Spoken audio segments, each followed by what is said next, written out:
दिल्लीतील जंतर मंतर येथे महत्त्वाच्या घडामोडी घडत आहेत। कॉकरोच जनता पार्टीचे संस्थापक अभिजित दिपके यांच्यावर शाईफेक झाल्याची घटना घडली। त्यामुळे पुन्हा एकदा जंतर मंतरवर गोंधळाचं वातावरण निर्माण झाल्याचं पाहायला मिळालं। आधी गेल्या 20 दिवसांपासून आंदोलन करणाऱ्या सोनम वांगचुक यांना सकाळी पोलिसांनी जंतर मंतर येथून रुग्णालयात नेलं। त्यानंतर अभिजित दिपके यांनी आक्रमक होत थेट पंतप्रधान नरेंद्र मोदी यांच्या राजीनाम्याची मागणी केली। सरकारची ही दडपशाही खपवून घेतली जाणार नाही असं म्हणत त्यांनी बेमुदत उपोषणाची हाक दिली। याच दरम्यान समर्थक आणि विद्यार्थ्यांशी संवाद साधत असताना अभिजित दिपके यांच्यावर शाईफेक करण्यात आली आहे।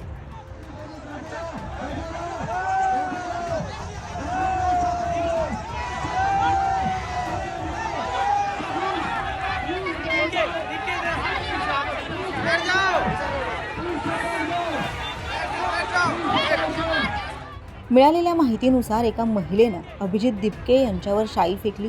त्यामुळे आंदोलनस्थळी मोठा गोंधळ निर्माण झाला। यावेळी उपस्थित असलेल्या आंदोलकांनी या महिलेला पोलिसांच्या ताब्यात दिले। सध्या पोलीस या महिलेची चौकशी करत असल्याची माहिती मिळाली आहे।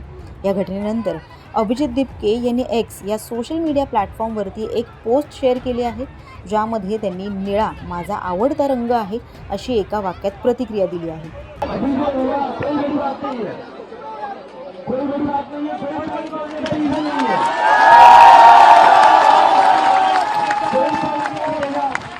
कोई बड़ी बात नहीं है, ये सारे रुपए निशान है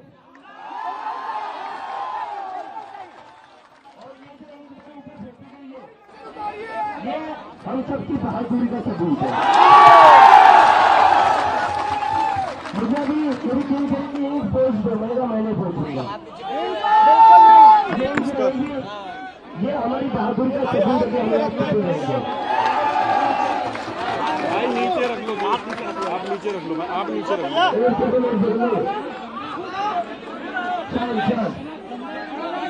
मैंने जैसे बंदे को कहा था, मैंने जैसे बंदे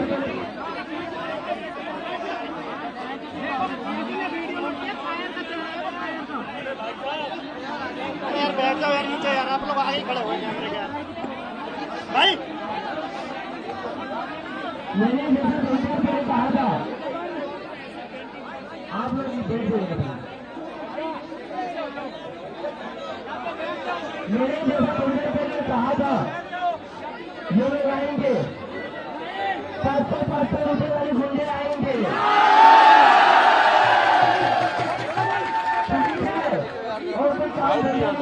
ओ भाई अरे बैठ जाओ यार, साइड कर दो यार भाई, बैठ जाओ यार, तुम आगे खड़े जगह नहीं है तो पीछे आ जा भाई, थोड़ा सा पीछे आ जा भाई।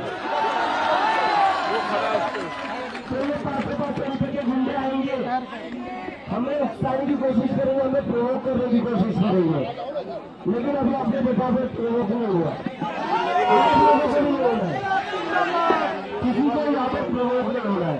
जो लोग यही चाहते कि हम प्रोवोक हो जाए, लेकिन हमने तो कोई प्रोवोक नहीं होगा। चाहे वो कुछ भी कर ले, कुछ भी हमने कर ले, हमें प्रोवोक नहीं होगा। दरम्यान आज सकाळपासूनच जंतर मंतरवरती मोठ्या घडामोडी घडत आहेत। देशभरातून सोनम वांगचुक यांना पाठिंबा दिला जातोय, तर अशा प्रकारे त्यांना आंदोलन स्थळावरून हटवण्यात आल्यानंतर अनेकांनी सरकारवर टीका देखील केली आहे। मनसेचे नेते अमित ठाकरे हे देखील आज जंतर मंतर या ठिकाणी पोहोचले होते आणि त्यांनी अभिजित दिपके यांची भेट घेतली। सध्या दिल्लीत कॉकरोच जनता पार्टीचं आंदोलन सुरूच आहे। या आंदोलनासंदर्भातील सगळ्या अपडेट्स आम्ही तुमच्यापर्यंत पोहोचवू। त्यासाठी लोकसत्ताच्या YouTube चॅनलला सबस्क्राईब करा आणि पाहत रहा लोकसत्ता लाईव्ह।